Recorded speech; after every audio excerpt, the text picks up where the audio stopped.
I'm Emma Figarski, and I'm of the Jewish faith.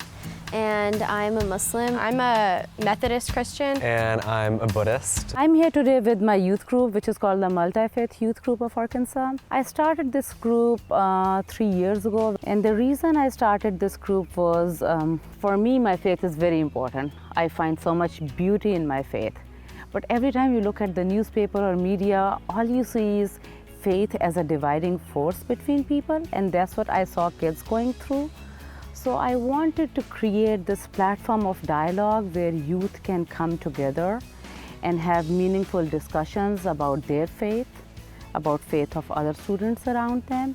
It's made me think a lot about other religions, not only just what they believe, but also what people stand for. The whole idea of the group is to have a space which is safe, which is diverse, which is inclusive, where we can not only learn about each other, but we can also respect each other, celebrate each other, and cherish each other's customs and traditions. So we have to be open-minded. I don't know, I feel like when we learn how different we are, we're like, okay, you're different, I'm different, but we still love the same TV shows and we still go see the same movies. So we're really just the same. And we can just love each other even though we're like so different. Most of our dialogue meetings have a specific theme to the meeting. Everything needs to be aligned with their shared values within their own religion. Like today we are meditating, and they all have some form of meditation in their own faiths.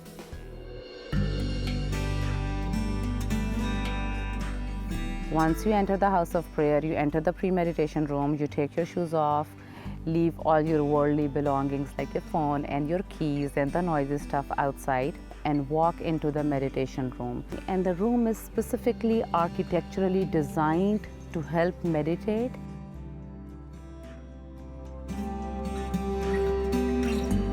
We are going to have a good 30 to 40-minute dialogue about their experience of meditation.